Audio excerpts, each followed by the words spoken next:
Eagle Mobiles-இல் Festival of Discount Sale. Smartphone வாங்கினால் LED TV free. Eagle Mobile, Chennai முழுவதும்.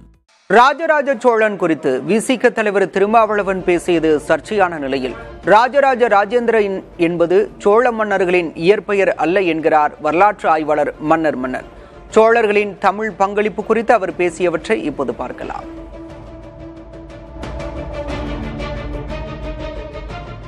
ராஜராஜ சோழன்கிறது அவருடைய இயற்பெயரே கிடையாது. அதே மாதிரி ராஜேந்திர சோழன்கிறதும் அவருடைய இயற்பெயர் கிடையாது. நீங்க பாத்தீங்கன்னா அருண்மொழி அப்படிங்கறது அவருடைய இயற்பெயர். இந்திய நாட்டுல எல்லா அரசர்களுக்குமே நிறைய பட்டப்பெயர் இருக்கு. அசோகர் காலத்துல ஆரம்பிச்சு எல்லாருக்கும் நிறைய பட்டப்பெயர்கள் இருக்கு.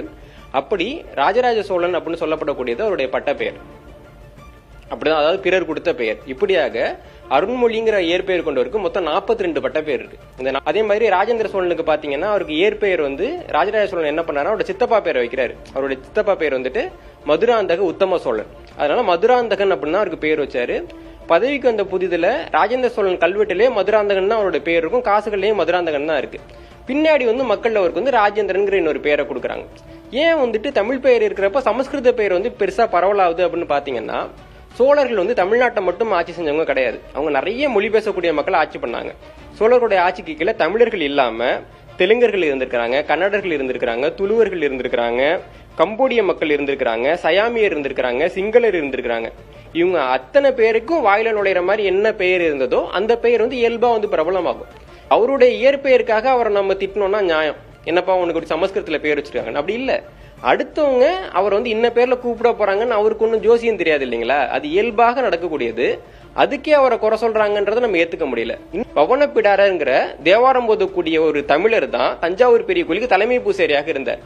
அவருக்கு கீழே பிற பூசாரியாக பாத்தீங்கன்னா 7 பேர் இருந்தாங்க. அந்த 7 பேர்ல 3 பேர் சமஸ்கிருதம் பாடக்கூடியவர்கள், ஆனா 4 பேர் தமிழ் பாடக்கூடியவர்கள். அப்போ ஒரு தலைமை பூசாரி, 4 பூசாரிங்க. இது போக 48 பேரை தேவாரம் திருவாசகம் ஓதுறதுக்குன்னே சிறப்பாக ராஜராஜன் நியமிச்சார். பிராமணர்களுக்கு நிறைய நிலதானம் கொடுத்தார் ராஜராஜ சோழன் காலகாலமா சொல்லிட்டு இருக்காங்க. ராஜராஜ சோழன் நிலதானம் கொடுத்ததுக்கு நமக்கு கிடைக்கக்கூடிய ஒரே செப்பேடு ஆனைமங்கலம் செப்பேடு. அந்த செப்பேட்டினுடைய நிலதானம் பிராமணர் கொடுக்கப்பட்ட நிலதானம் கிடையாது. அது ஆனைமங்கலம்ங்கிற ஊர்ல ஒரு பௌத்த விகாரம் கட்டுறதுக்காக, ஒரு பௌத்த சமயத்தினுக்கான ஒரு சின்னம் கட்டுறதுக்காக கொடுக்கப்பட்ட நிலம் தான் ராஜராஜன் கொடுத்திருக்காரு.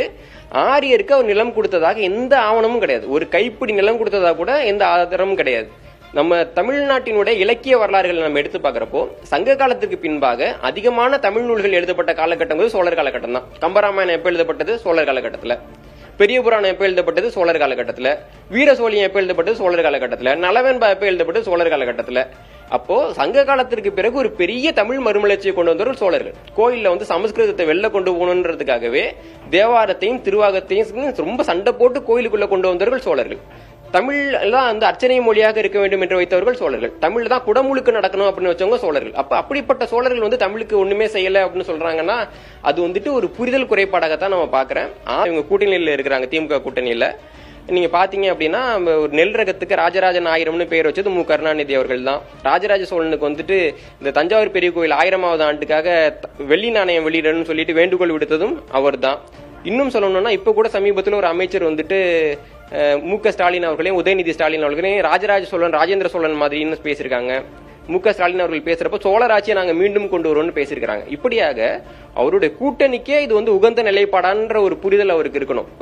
ஒரு வரலாற்று புரிதலும் இல்லாம நிகழ்கால அரசியல் புரிதலும் இல்லாம அவங்க இப்படி பேசுறதுனால எங்களுக்கு எந்த பாதிப்பும் இருக்க போறதில்ல. அவர் தான் அதனுடைய பாதிப்புகளை பத்தி சிந்திக்கணும்.